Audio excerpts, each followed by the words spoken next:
जय हिंद दोस्तों। आज की महत्वपूर्ण खबरों में आपका स्वागत है।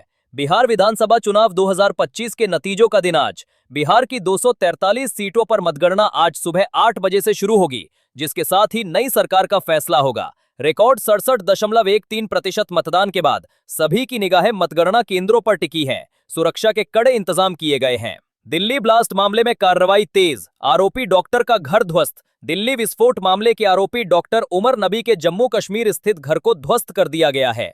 उत्तर प्रदेश से एक और डॉक्टर, जो उमर नबी का परिचित है, को भी हिरासत में लिया गया है। नासा का मंगल मिशन ब्लू ओरिजिन के रॉकेट से लॉन्च। जेफ बेजोस की एरोस्पेस कंपनी ब्लू ओरिजिन के रॉकेट का उपयोग करके नासा ने अपने मंगल मिशन को सफलतापूर्वक लॉन्च किया। ये अंतरिक्ष अन्वेषण के क्षेत्र में एक महत्वपूर्ण कदम है और भविष्य के अंतर्ग्रहीय मिशनों के लिए मार्ग प्रशस्त करेगा। पुणे बेंगलुरु हाईवे पर भीषण सड़क हादसा, 7 की मौत।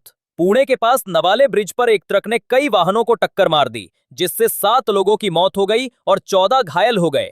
हादसे में कई वाहनों में आग लग गई थी, जिसके बाद घायलों को नजदीकी अस्पतालों में भर्ती कराया गया है। वायु प्रदूषण को लेकर सुप्रीम कोर्ट की सख्त टिप्पणी, वकीलों को वर्चुअल रहने को कहा। सुप्रीम कोर्ट ने दिल्ली के वायु प्रदूषण को बहुत गंभीर बताया और वकीलों से वर्चुअल सुनवाई में शामिल होने का आग्रह किया। कोर्ट ने चेतावनी दी कि जहरीली हवा से स्थायी स्वास्थ्य क्षति हो सकती है, जिससे वायु गुणवत्ता संकट पर ध्यान केंद्रित हुआ। भारतीय रेलवे ने ऑनबोर्ड कचरा प्रबंधन के लिए नए दिशा निर्देश जारी किए। रेलवे बोर्ड ने यात्रा के दौरान ट्रेनों से कचरे के व्यवस्थित प्रबंधन और निपटान के लिए सभी जोनल रेलवे को निर्देश जारी किए हैं। इसका उद्देश्य ट्रेनों के अंदर और रेलवे परिसरों में स्वच्छता बनाए रखना है। भारत और नेपाल ने ट्रांजिट प्रोटोकॉल में संशोधन के लिए लेटर ऑफ एक्सचेंज पर किए हस्ताक्षर।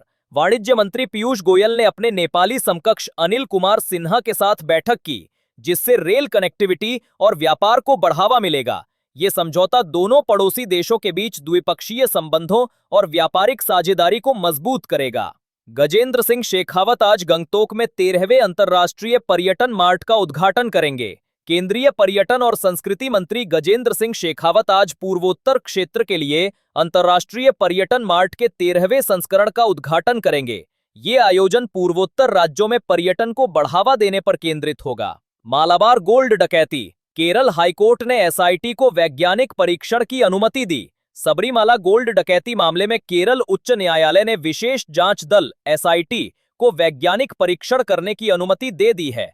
इस निर्णय से मामले की जांच में तेजी आने की उम्मीद है। T-90 टैंकों को मिसाइलों से लैस करने के लिए रक्षा मंत्रालय ने 2000 करोड़ रुपए का सौदा किया। रक्षा मंत्रालय ने T-90 टैंकों को मिसाइलों से लैस करने के लिए लगभग 2000 करोड़ रुपए के एक बड़े रक्षा सौदे पर हस्ताक्षर किए हैं। ये सौदा भारत की स्वदेशी रक्षा क्षमताओं को बढ़ाने और सेना को मजबूत करने की दिशा में एक कदम है।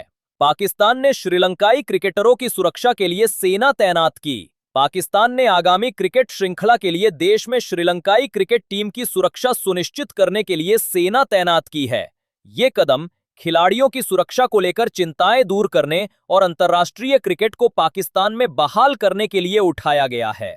यूक्रेन की राजधानी कीव पर रूस का ताबड़तोड़ मिसाइल हमला। यूक्रेन की राजधानी कीव पर रूस द्वारा ड्रोन और मिसाइलों से लगातार हमला किया गया, जिससे 11 लोग घायल हुए और इमारतों को नुकसान पहुंचा।